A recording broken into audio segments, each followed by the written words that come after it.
Hello everyone, welcome back today. We've got a little project on our Suburban out here today. It's not like some folks, we don't run to town and take things to the shop. We try to fix a lot of things ourselves out here on the farm because we're about 30 minutes from any town. So we're going to take a look at this. We got to put some dye in the system. Our Suburban is an 04, has lost its freon charge, so the air conditioner's not getting cold. I've already checked out the electrical. It is a freon issue, it's leaking somewhere. So what we're going to do today is put some freon in it with dye, and then we're going to leak test it and see if we can find where it's going and see what kind of repair we make. My name's Gary, welcome back to the channel. As you can see, we got goats behind us. Everybody's making noise. You see we got our 04 Suburban, we've got our hood up on it. We're fixing to get ready, but we're going to look who's hollering behind us. There's Shelby. She's out here in daycare. She's our house goat. During the day, we've been putting her out here with the other goats so she can get used to being with them. And yes, if I'm out here, she hollers almost the whole time out here. But she's got to get used to being around goats. Right now, she thinks she's a human. Yeah. You're a human, aren't you? Let me out. Anyway, let's walk over here and I'll show you some of the things we're getting ready to do. We've got our freon cans. We've got our can of freon. It's got a green dye in it, UV dye. We've got our gauge set. We've got our quick disconnects on it. And as you can see, we've got a low side pressure and a high side pressure. The blue hose is your low side where it hooks up, and the red is the high side where it hooks up. And that'll give us our two readings on our gauge here.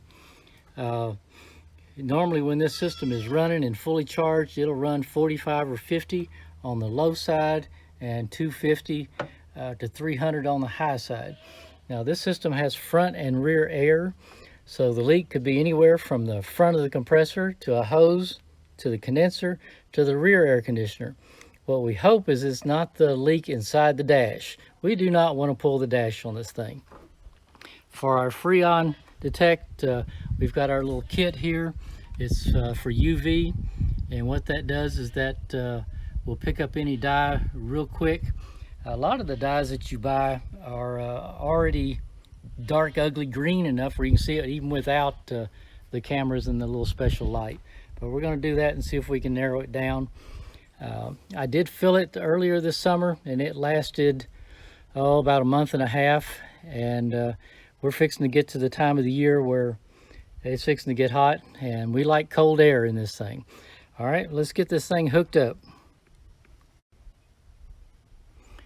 All right, first thing we're going to do, we're going to get our gauges hooked up and just see how much pressure we do have in the system. Remember, your red cap is your high side pressure, so you want to hook up your red hose, which is your high side.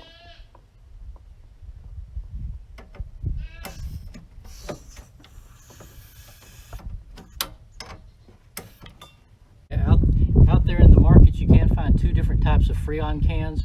One you have to poke a hole into to let the freon out, and that takes a different fitting. So with your hose kit, some of them have the two different fittings.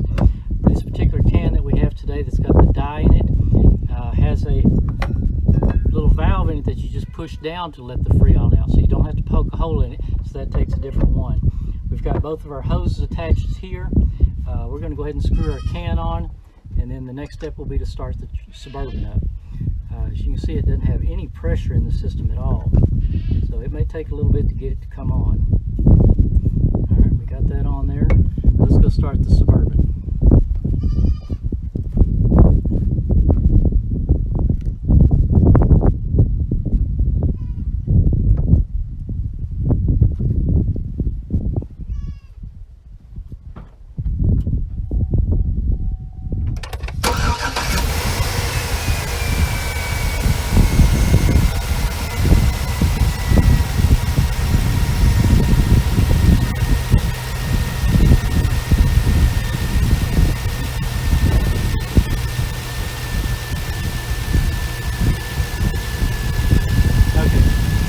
Conditioner won't try to turn on until it gets enough pressure to come up. It's got a switch here that detects freon in the system.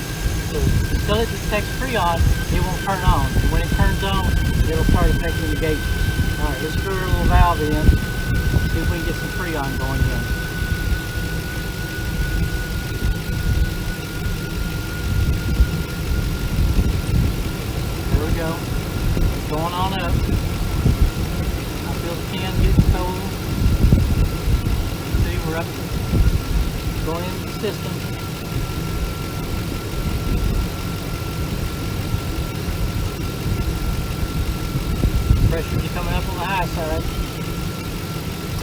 Ah, there goes the compressor. It just kicked in. I don't know if y'all heard it or not, but it just kicked in.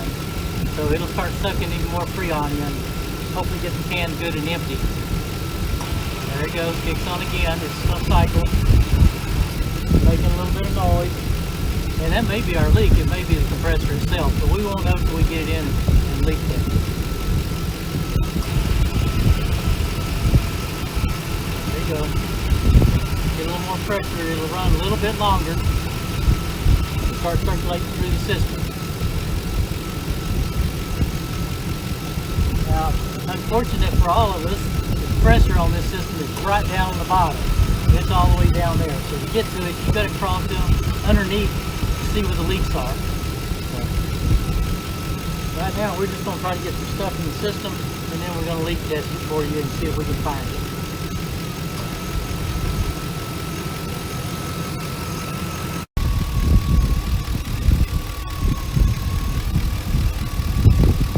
First can that we put in had about 12 ounces of freon and dye in it. The second can has about 12 ounces of freon in it, no dye in the system.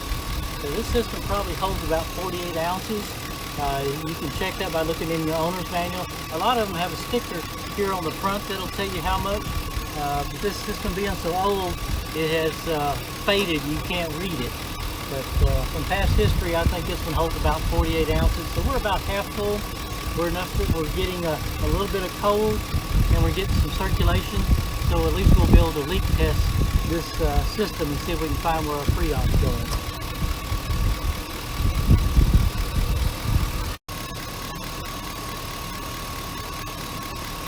As I said earlier, this Suburban has front and rear air conditioning, so that's why it holds so much freon. I just got through checking all the lines going to the back. Now, being in the country, they're covered with dirt, mud, well, no mud, dry dirt and everything. But usually when the system leaks, it's got oil in it, and it will leave a little oily stain on the line. And this one's pretty dry all the way back. I did take my little black light. Didn't see any signs of leaks down in there. We're going to let it sit here and run a little bit, and then we'll recheck the whole system again. We are cooling down inside right now, even with only 2 cans in it. We're blowing almost 55 degrees inside. So if we can, we're going to hold off wasting another can, because we know the system's going to leak out when you start out with no pressure at all.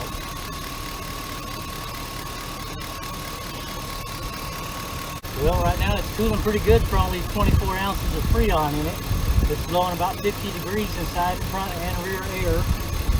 We have black lighted from front to back. Hadn't found any leaks. And don't always forget, you've got a condenser that goes all the way across the front of your grill. You've got to check in there for leaks. Didn't see any in there. We may have to pull some plastic out of the way to get a better look, but that'll be another day. Like I said, we hope that it's not coming from inside there. A good way to check that is when it starts dripping.